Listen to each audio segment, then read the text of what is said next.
Assalamu alaikum everyone. So today we are going to be talking about family businesses. Last time we talked about small businesses, what they are and their benefits and disadvantages and how they are important to the economy. Now we are going to be talking about family businesses, their strengths and weaknesses. Now there's not a particular definition about what a family business is. Generally, it's just a business in which majority of ownership belongs to two or more family members. Now when we are talking about family businesses, what type of legal structure do they have? Generally, we're talking about public limited companies or private limited companies. Not even public limited companies, because public limited companies have like their shares can be sold to the general public. So because of that, the majority of ownership can be lost. So we'll talk about more. It's generally more private limited companies. Most family businesses are private limited companies. They can be partnership and sole traders as well, but generally they are private limited companies.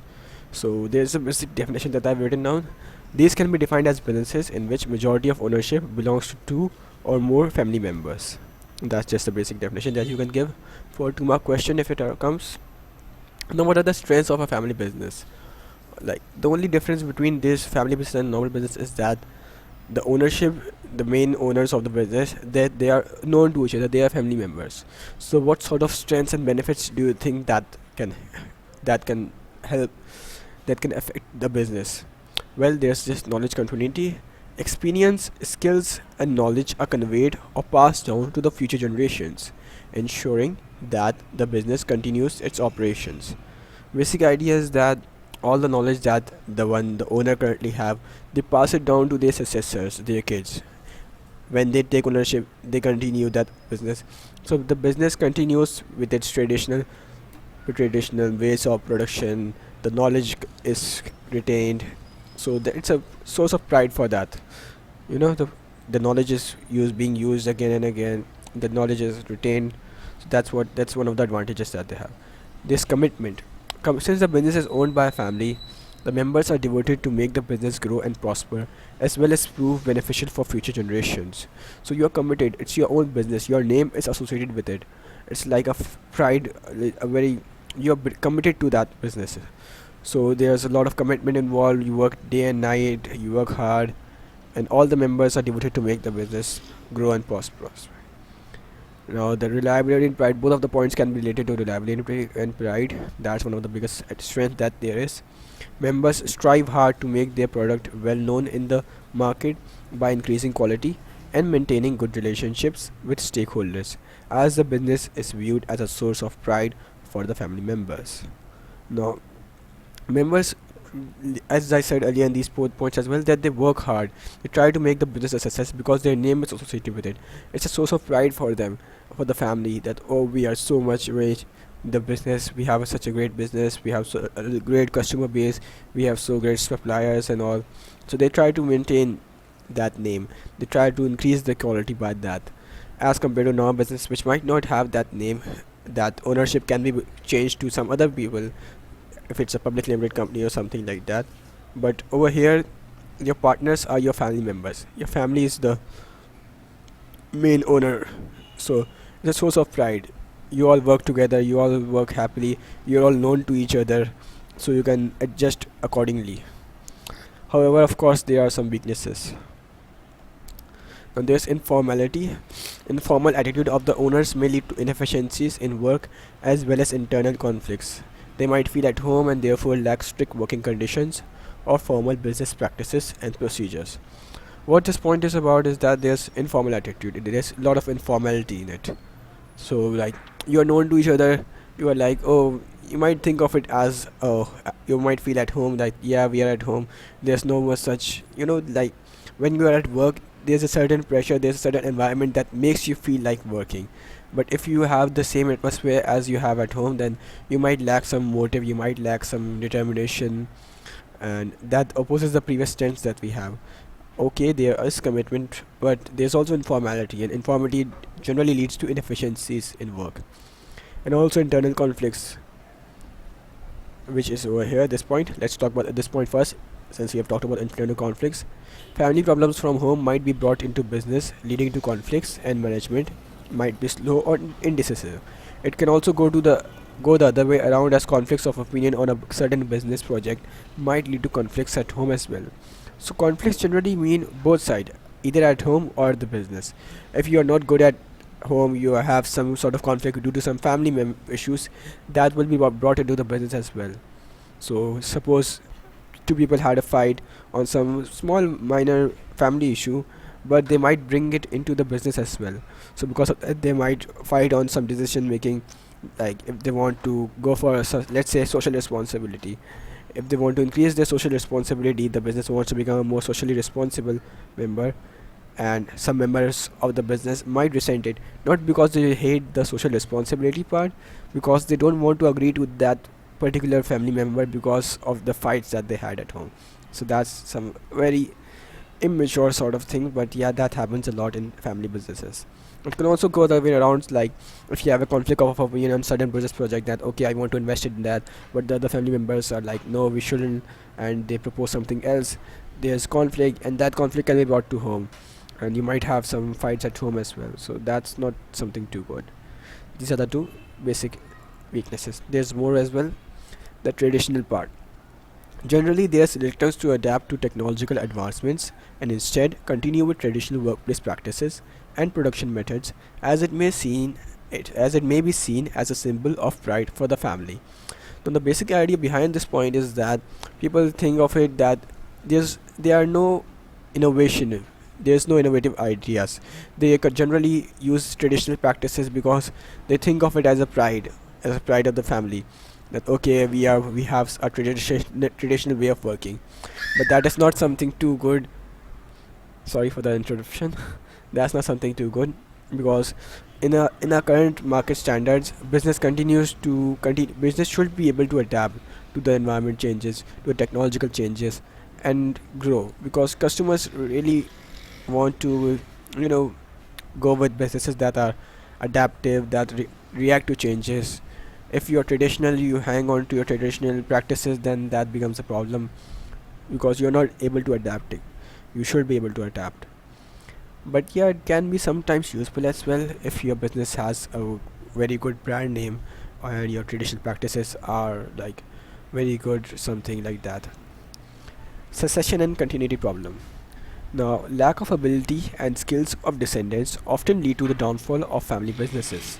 The descendants might not be too willing to work in the family business, as they might have different interests. Problems might also arise from the division of management roles and responsibilities between several family members to give them all a share in running the family business. Now, the basic idea behind this is that there's a continuity problem.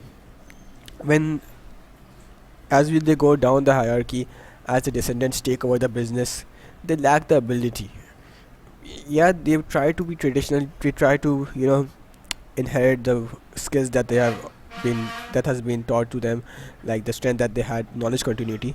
There is knowledge continuity, but the problem over here is that the descendants might not be you know too happy with that. They might want to do something else, they might have some other interests, so they might not be too good with family businesses. They want to do something of their own, they want to pursue something else. And with that family pressure, if they have family pressure, they end up taking up the business name, taking up they end up being taking the ownership of family business, which, since they are not into it, since they don't have that determination, they want to do something else. That leads to inefficiencies, of course, and that ultimately destroys the business ultimately fails. That's one of the biggest problem there is. There's also the problem that when there's succession problem, like, you see, if there are two brothers, they both have two kids, for example, let's say, and they each one brother says that my kids deserve a better share, the other brother says no, my kids deserve a better share. Okay, they each kid gets, let's say, 25% of the ownership, so overall all kids have the some ownership. But then their kids take over, and then their kids take over, so all the business keeps dividing and dividing. And as the business gets divided, the management roles get divided. So there's the decision making, the main idea, that becomes very slow. Decision making becomes a lot slow. People can't make decisions very effectively, and like, you have to be very indecisiveness. There's a lot of conflicts because of that, because they all want all family members to give them all a share in running the family, but that doesn't end up too well. in most situations. So that's about family businesses. We have discussed more about weaknesses than strengths, but yeah, that's what it is. So now let's talk about business growth. What is business growth? Now, why do business need to grow and expand their operations in the first place? Now, there are several reasons. Some of them I've listed down over here. They want to increase profits for a greater return to owners or better dividends for shareholders, perhaps. They want to increase revenue to increase their market share and spreading the name. They want to achieve economies of scale which reduces cost and allows for greater profit. They want to enhance the reputation and credibility of the business. Now, the profits point is very similar. Like, of course, if all businesses in like they are over there, they exist to make a profit because they want something in return. They want to survive in this world. They want to increase revenue, perhaps. The profit increasing is generally for like if for public limited companies when shareholders try, they want their return. They want the reward for the risk that they have put in the business. So they want a reward for that. So because of that, business might be pressurized to go for profit increase. They want to increase profit, and hence they want to grow up the operations.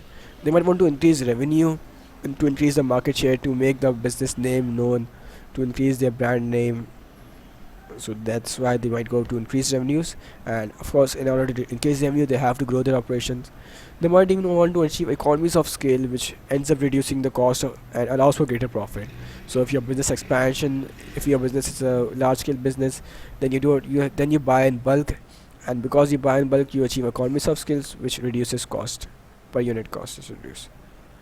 They also try to enhance the reputation and credibility of the business. As I said earlier, the brand name of the business, the reputation of the business. If the business is growing more, they have a better name.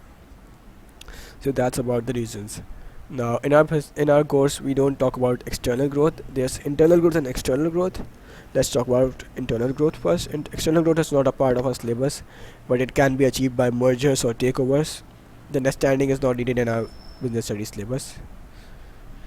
So yeah, let's talk about internal growth. The basic 3-mark definition that might come for internal growth is this that I've written over here. That's the most elaborative definition you can give in marketing scheme and all.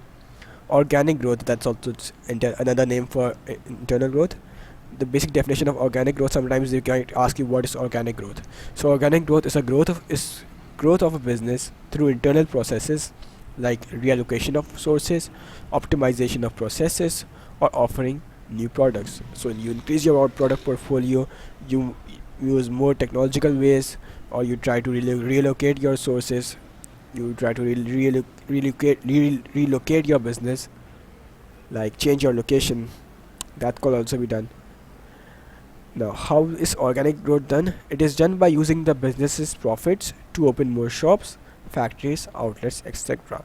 The profits are invested for growth as opposed to mergers or takeovers. So the basic income, the basic finance for internal growth is your own profits, the profit that the business makes. Sorry. So yeah, the retained earnings is basically used for internal growth. That's the difference between internal growth and external growth. External growth, you use mergers or takeovers directly. Over here you use your own profits to increase your product portfolio, to open more outlets, factories, to optimize your processes, etc. So that's all about internal growth, and that wraps up this chapter. Thanks for watching. Allah Hafiz.